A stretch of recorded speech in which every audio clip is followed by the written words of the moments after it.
안녕하십니까. 다산앤피플입니다. 이슈와 딜레마를 함께 풀어보는 팡세와이스 시작하겠습니다. 정부가 대규모 부채 탕감에 나서면서 갑론을박이 이어지고 있습니다. 정치권 안팎은 물론 이 대통령과 민주당 지지층 사이에서도 반발이 나옵니다. 열심히 빚 갚은 사람이 바보 된다는 취지입니다. 과거 정부에서도 회생정책이 추진됐을 때 효과가 제한적이었던 만큼 정부가 구조개혁을 병행하지 않으면 결국 부채 재탕이라는 악순환만 반복될 수 있다는 주장이 나옵니다. 정부가 내년부터 약 113만 명의 개인을 대상으로 연체 채무 총 16조 4천억 원을 소각하거나 감면하는 대규모 채무 조정에 나섭니다.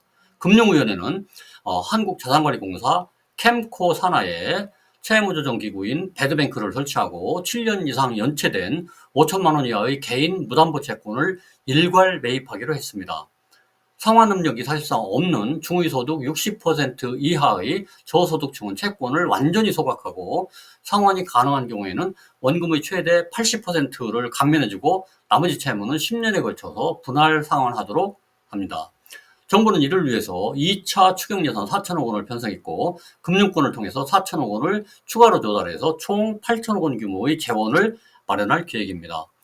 총 채무가 1억 원 이하이면서 중위소득 60% 이하인 저소득 소상공인 약 10만 1,000명을 대상으로 새출발 기금을 활용해서 연체 원금의 최대 90%까지 감면해 줍니다. 이렇게 하면 소상공인 채무 6조 2천억 원이 정리될 것으로 보고 이와 관련한 7천억 원을 추경 예산에 반영했습니다. 민주당에서는 대체적으로 긍정적인 반응이 나오고 있지만 야당은 물론 이 대통령 팬카페에서도 비판이 쏟아졌습니다.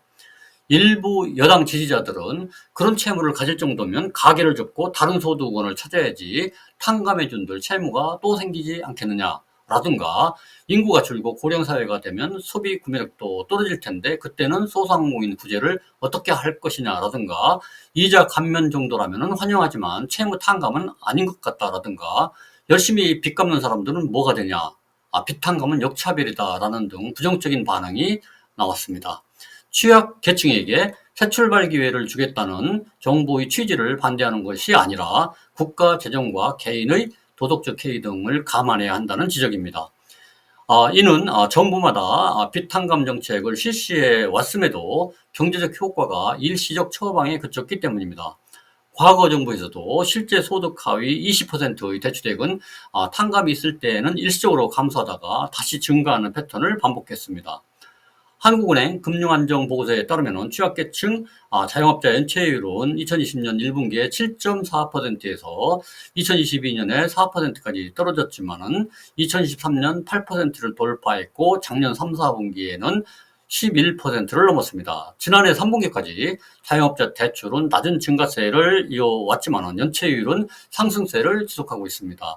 해외 사정도 다르지 않습니다. 미국 중앙은행이 지난해 8월 내놓은 중소기업에 관한 통계 자료에 따르면 코로나 팬데믹 때 정부 프로그램 지원을 받은 중소기업 중 상당수 회사가 팬데믹이 끝난 후에도 부채가 줄지 않았고 재정 상태가 불안정한 것으로 나타났습니다. 미국 공영 라디오 방송 등 현지 매체는 미국의 급여 보장 프로그램 등 재정 지원 정책이 의도는 좋았지만 난장판이 됐다고 표현했습니다.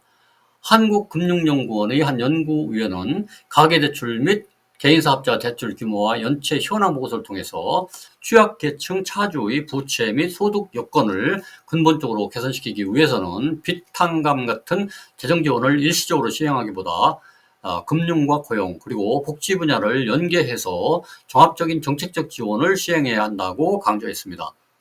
아무튼 정부의 빚 탕감 정책에 대한 갑론을박과 논란이 계속될 것으로 보입니다.